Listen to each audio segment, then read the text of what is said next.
بسم اللہ الرحمن الرحیم۔ آج میں بہت زیادہ خوش ہوں کیونکہ آج جس موضوع کو میں آپ کے سامنے لے کر آیا ہوں وہ کافی اہم ہے۔ وہ ہے اسلامی لباس کیسا ہونا چاہیے۔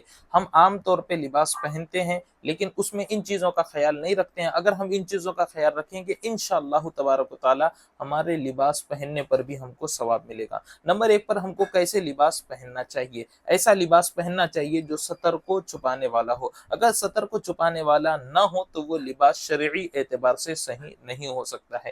نمبر دو پر وہ لباس صاف ستھرا ہونا چاہیے۔ اگر گندا ہے تو شرعی اعتبار سے یہ لباس درست نہیں ہے۔ نمبر تین پر سہولت والا ہونا چاہیے۔ بہت سارے لوگ ایسے کپڑے پہنتے ہیں جو بہت زیادہ فٹ ہوتے ہیں، جیسے پینٹ اس طرح پہنتے ہیں، شلوار اس طرح پہنتے ہیں جو بہت زیادہ فٹ ہوتی ہے۔ اگر وہ پیشاب کرنے کے لیے بیٹھنا چاہے تو اس کی پینٹ بیچ میں سے پھٹ جائے گی، اس لیے سہولت والا لباس پہنے۔ نمبر چار پر ایسا لباس پہنے جو علماء اور صلحاء والا ہو، نیک لوگوں کا ہو۔ نمبر پانچ پر زینت والا لباس پہنے۔ اگر ایسا لباس پہن رہے ہیں جو بھکاری والا ہوتا ہے، جو زینت والا نہیں ہوتا ہے، یہ بھی شرعی اعتبار سے درست نہیں ہے۔ زینت والا لباس پہننا ہر مسلمان کے لیے ضروری ہے۔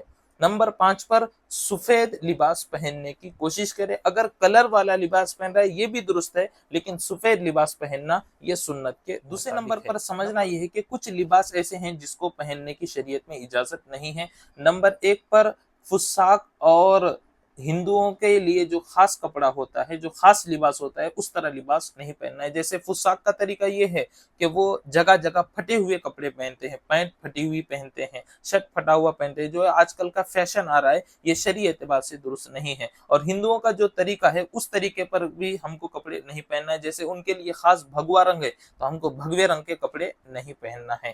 نمبر دو پر شہرت والے لباس نہیں پہننا ہے، تکبر والا لباس نہیں پہننا ہے، پر تصویر والا لباس نہیں پہننا ہے، چاہے تصویر چھوٹی ہو یا بڑی ہو، اس طرح ہرگز لباس نہیں پہننا ہے۔ یہاں پر یہ مسئلہ ہر ایک مسلمان کے لیے سمجھنا ضروری ہے کہ بہت سارے لوگ غلطی یہ کرتے ہیں کہ تصویر سے صرف اس کی آنکھوں کو ہٹا دیتے ہیں۔ در مختار یہ فتاوی کی سب سے معتبر کتاب ہے، اس میں یہ مسئلہ لکھا ہوا ہے کہ کوئی تصویر ہو اور صرف اس کی آنکھوں کو ختم کر دیا جائے تو تصویر کا حکم ختم نہیں ہوگا، وہ تصویر باقی رہے گی۔ پہنتے وقت سنت طریقہ ہے کہ سیدھے طرف سے پہنے، اور اتارتے وقت سنت طریقہ یہ ہے کہ آپ الٹے طرف سے بائیں طرف سے اتاریں۔ آپ عام لباس پہن رہے ہیں، ریگولر والا لباس پہن رہے ہیں، تو اس وقت یہ دعا پڑھنی ہے: الحمد للہ الذی کسانی ھذا الثوب ورزقنیہ من غیر حول منی ولا قوہ۔ اور جب آپ نیا لباس پہن رہے ہیں تو اس وقت یہ دعا پڑھنی ہے: الحمد للہ الذی کسانی ما اواری بہ عورتی واتجمل بہ فی حیاتی۔ بس اتارتے وقت یہ دعا پڑھنی ہے: بسم اللہ۔ آپ صلی اللہ علیہ وسلم کو کون سا لباس پسند تھا؟ آپ صلی اللہ علیہ وسلم کو کرتا پسند تھا، اس لیے ہم کو کرتا پہننا ہے۔ آپ صلی اللہ علیہ وسلم کو شلوار پسند تھی، اس لیے شلوار پہننا ہے۔ یہاں پر شلوار کا لفظ استعمال کیا گیا ہے، پینٹ کا لفظ استعمال نہیں کیا گیا ہے۔ نمبر تین پر آپ صلی اللہ علیہ وسلم کو سفید لباس پسند تھا، اس لیے ہم کو کوشش اس بات کی کرنی ہے کہ سفید لباس پہنے، یہ سنت کے مطابق۔ نمبر چار پر آپ صلی اللہ علیہ وسلم کو دھاری دار لباس پسند تھا، اس لیے کوشش اس بات کی دھاری دار لباس پہنے۔ اور انشاءاللہ آئندہ جو ویڈیو بنایا جائے گا اس میں وضو میں ہونے والی غلطیوں کی نشاندہی کی جائے گی، آپ انتظار کریں۔